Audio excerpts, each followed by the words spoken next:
Hey, everybody, it's the Combatcast with the man they call Dave, Chevy, and we are going to talk some MMA, UFC action. But before we do that, let's give a little shout out to our sponsors. Yes, we'd like to thank our sponsors for this podcast, Game Up. They make a adult beverage that is thirst quenching because it's made with a special blend of electrolytes. It comes in 4 great flavors: fruit punch, orange, lemon lime, and grape, in a variety 8-pack. All of them are delicious. All right, and it's a low carb with only 110 calories per can. So enjoy your Game Up and enjoy what we got coming up too. What's coming up on the schedule? All right, June 22nd, UFC Fight Night, Whitaker versus Chimaev from Saudi Arabia. So that'll be a 3 p.m. Eastern card. And then June 29th, UFC 303, probably McGregor versus Chandler still. Who knows? And then who knows about that? Yeah. July 6th, no fight scheduled. This is the Working Fans podcast. Happens to be a very, very, very busy week for your boys. So we might take the week off. Might take the week off. We'll see how we're feeling as we get closer. We're not going to commit to that, you know? Yeah. But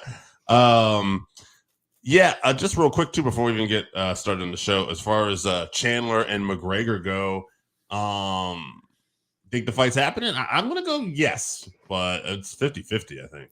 Yeah, I think the fact that we haven't heard anything else, maybe there was some sort of injury scare or something, and Connor's going to just push through it. But it is worrying, but eventually we will find out. But yes, as of right now, no different word from the UFC, so I'm going to assume the fight's on. All right. Well, we shall see. And speaking of still on, it was rescheduled. Mike Tyson and Jake Paul, and me being the professional I am, I should have pulled the date up here, but I believe I'll look it up while we're talking about it. I think it's like December. No, it's the end of the year for sure. It is. It's the end of the year now. Yeah, but still on Netflix, still in AT&T Stadium in Texas. So, were you surprised this was rescheduled? I guess. No, I assume, like, knowing the Pauls, that this is some sort of very clever business ploy and to get followers or something that I don't understand because that's beyond my reach and understanding. But I'll still be surprised if this fight actually happens. I think maybe Tyson pulls out again and Logan steps in or something like that happens. But I kind of, I don't know. I've wavered back and forth on whether or not I actually want to see this. I think at this point, I'm firmly in the camp of I don't want to see this fight. Mike Tyson's 60 years old. Mm-hmm. He's got ulcers flaring up and everything. We haven't seen him do any sparring footage, which is, what we really need to see for a camp. He could be hitting pads all day for just 5 seconds. And, we don't know what's happening. But you think this fight's still going to happen? Yeah, I think, again, I feel like McGregor and Chandler here. I'm going 50-50. But the fact that they took the time to reschedule it means I think they want to push forward with this fight. So, the fact that it's Netflix is the only thing that really makes me think that it still might happen because, I don't think they would get in the business of all this fake promotion stuff or whatever. But it's also possible that they had the wool pulled over their eyes as well. I'm not sure. Yeah. Somebody, I think it was Brendan Schwaberson, had that conspiracy theory that, say we're going to fight and we can use this to get on Netflix. And then if you pull out whatever, we already have the deal with Netflix, so who knows? Yeah. Also, speaking of fights that are supposed to happen this weekend, Chael Sonnen, Anderson Silva boxing match. Yeah, I tried to do some research on this. It's an exhibition match in Sao Paulo, Brazil. I don't even think it's like a live event that people can attend. I couldn't find where you could buy tickets to it. I couldn't find the time that it was going to happen. I couldn't find, where you could stream it. So apparently it's happening, but I don't know how you're going to watch it. By the way, just to backtrack a little bit, November 15th is that Jake Paul Mike Tyson boxing match. So they do have a date. As for Chael and Anderson, I wonder It'd be funny if this was like recorded like in some studio or something. It was just these two putting on like a almost a pro wrestling type situation where they worked and staged a fight. Like, would you put it past that? I wouldn't either. You know, No, I wouldn't. Exhibition. So can do whatever they want. They can do what they want and be in Brazil too. Well, speaking of pro wrestling, last night before we get into MMA was NXT's Battleground. And the reason why I decided to bring this up because there was quite a bit of crossover. They were at the UFC Apex last night, which was WWE's first event at a UFC Apex. They had their developmental league NXT on there. It looked a lot nicer than the UFC cards. You know, they had a little more people there. They had it kind of centered. Yeah, it was full. It had like 4 times as many people as it does when UFC is there. So, you know, Forrest Griffin was there. Jamal Hill, who did eventually get a shout out. I had joked with Chevy that he was next to Forrest Griffin, and they did not pay attention. They eventually brought a spotlight on him. He probably started complaining on Twitter or something, and that's why they went. To you because I'm like Jamal seems like he would complain. He's gonna get mad. Yeah. Oh no. Yeah. Because they mentioned Brandon Moreno, you know, former UFC flyweight champion. You know, they had Marab there. You know, a lot of fighters that aren't necessarily like huge stars were all there, and they were getting noticed. But even at this little gem on the commentary last night, somebody did something, and they said, "I think they're going to be probably far less kind than Kevin Holland was with that armbar," and decide not to, you know, snap it. And I'm like, like they're referencing the actual fight. And, you know, I don't know if they were fight fans, the commentary team for NXT last night, but if they weren't, they were prepped really well on what to say and what, you know, what to include here. So anyway, good for them. It's one of those things where it's not really overkill. You're showing some people in the crowd, and it's probably a little more easier to cross promote when you're doing the matches in the actual UFC Apex. Like, it makes a little more sense. Yeah. I didn't watch this, obviously. This is outside my realm of what I can take in, but I did see that, you know, the way that the Apex looked, and hopefully the UFC can take some notes from them because the production looked much better. I'm glad that they're, you know, doing some crossover there and getting some shine for some of these fighters. That's probably the best part for me. I don't know if I necessarily like them comparing what they're doing in the ring to what Kevin Holland is doing in the cage. I think that, you know, legitimizes the wrestling a little bit too much for me, but you know, all respect to them for being great athletes, but they're not really fighting grown men in a cage in their underwear. Really not really trying to snap each other's arms, but right. Yeah, absolutely. Yeah.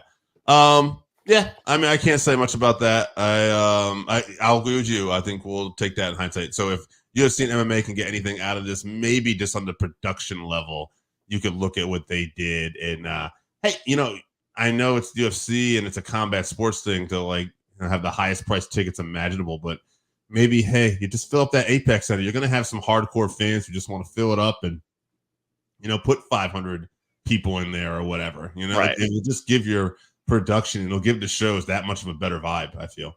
Right. And also, you know, just to go back to the fighters, you know, NXT has a great audience, a huge audience. So any shine that the fighters can get and any crossover and garner some fans from them, that's a great market to tap into. And obviously the crossover between pro wrestling and MMA is only good for us here at Working Fans too. So love to see it. Do it all day long. All right. So that's enough of boxing and pro wrestling. Let's get to UFC and MMA. We got a fight night this week. We just had one this past weekend. We're going to talk about that at the end. But first, let's get to this week's fight night coming up. Chevy, what do we got here? We got Perez and this last name here. Taira. This is a terrible card. I just want to say that. A lot of major names on this thing. Is one of the worst fight cards that I've ever seen. So There's nothing on the prelims that is of note. Nothing on the undercard. Let's talk about this co-main event that I don't care about. Okay. Ikram Aliskerov versus Antonio Trocoli. This could be the most interesting matchup, by the way, when we say that. This is not a great card, but in terms of like future name value, I mean, this card is terrible. Yes.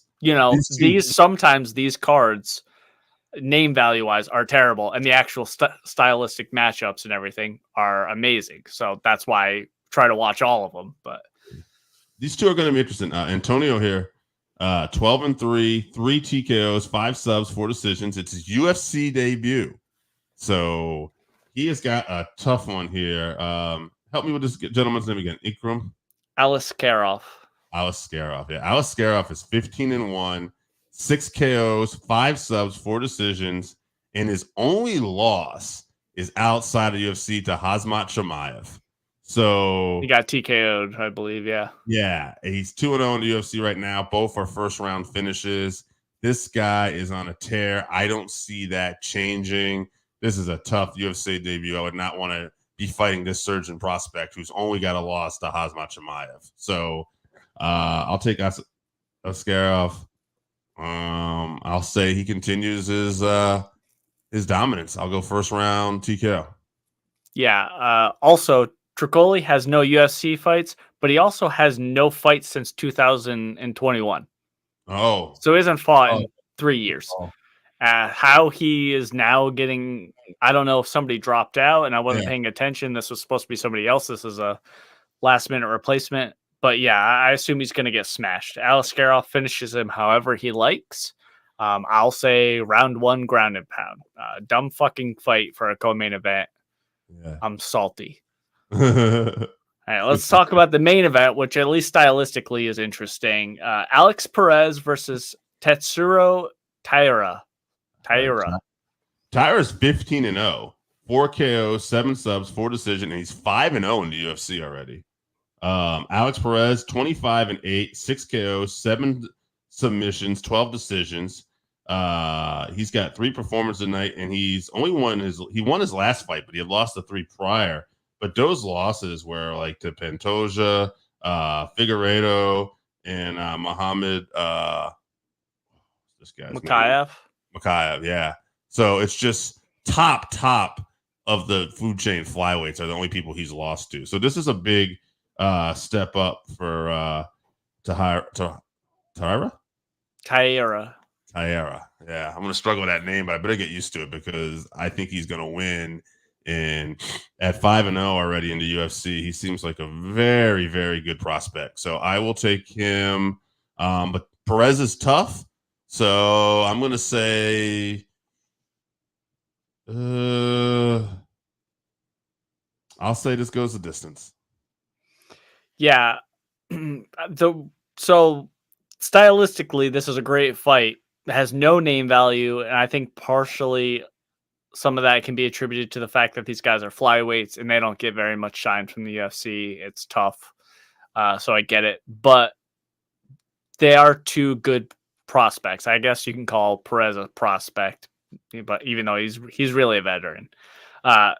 Taira has champion written all over him, though, especially at this weight class where, you can cruise through the top, few guys until you get to the top 3, really, and then it's the next level. So I expect him to be up there with those guys after this fight.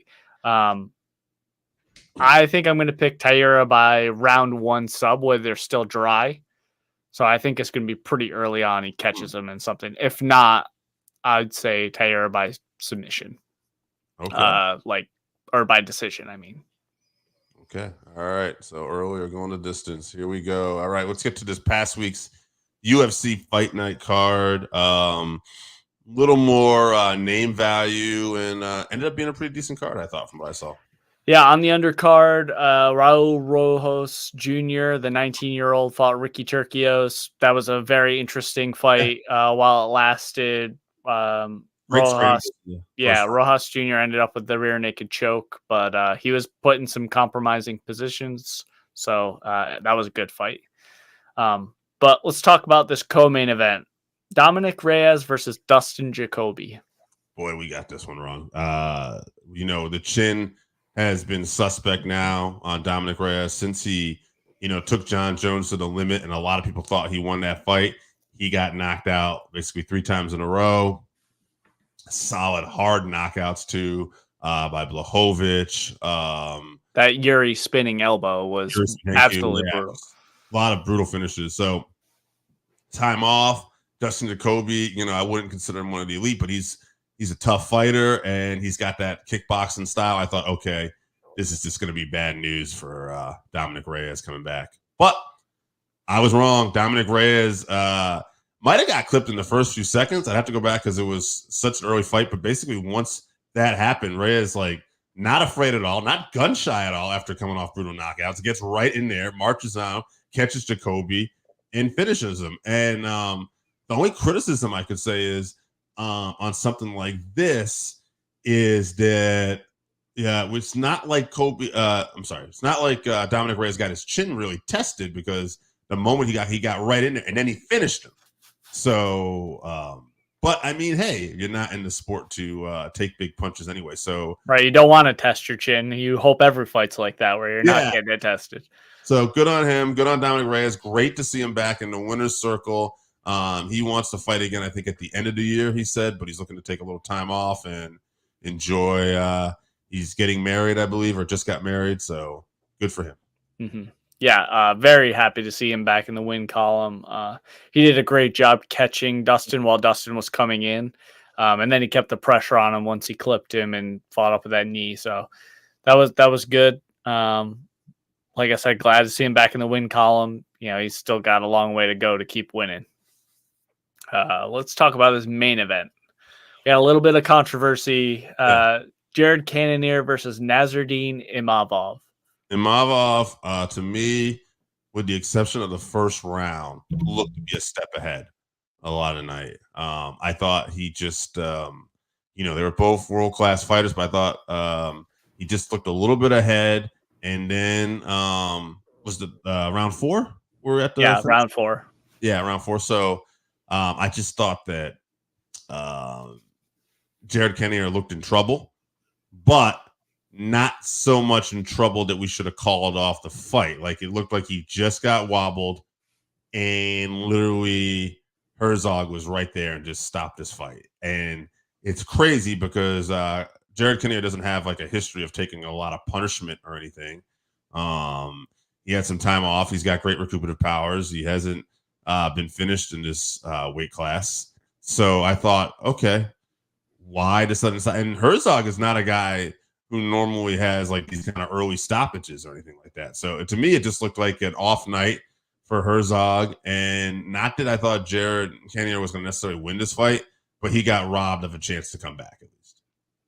Yeah, I agree 100%. He was looking pretty good. I think the speed advantage for Imavov is what really solidified the later rounds for him. And yeah, he was winning them, eking them out, but Cannonier does have that huge power. Yeah. So he always has a chance to knock him out, especially when he's rocked and Imavov is putting that pressure on him and he's on his back foot. He could always land that shot to knock him out. But like you were saying, Jason Herzog, who is usually a great ref, all credit to him. He made a bad call here and stepped in a little early. Cannonier was kind of stumbling around the ring, but he was still there. You could tell in his eyes or whatever. He was hurt, but he was still there. Just his equilibrium was kind of off, which happened. So, but he can't be too upset about it. He did get rocked. He had opportunities in the fight. So a good win for Imavov. Cannonier will be back. It's just a bump in the road for him. I know he's like 40 or whatever. Yeah. But he still looks great. Yeah, I agree. All right. Well, that was this past weekend's fights. We got some more fights coming up. Chevy, why don't we tell people what we got coming up one more time, though? All right. June 22nd, UFC Fight Night, Whitaker versus Chimaev. A nice 3 p.m. Eastern card for us. And that card's pretty stacked. I'm looking forward to that one. And then June 29th, as of right now, will still be UFC 303 McGregor versus Chandler. And then July 6th, there's no fights. We'll probably do a review of UFC 303. If not, your boys might be taking a week off. All right. We shall see. All right, guys. Thank you for tuning in. Enjoy the fights. And we'll be back here with you next week. If you haven't tried Game Up, then you are missing out. Imagine your favorite seltzer and your favorite sports drink had a baby, but it's way better than that.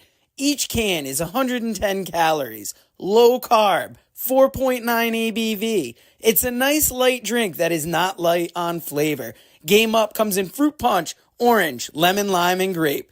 Pick it up at drinkgameup.com or at your nearest liquor store.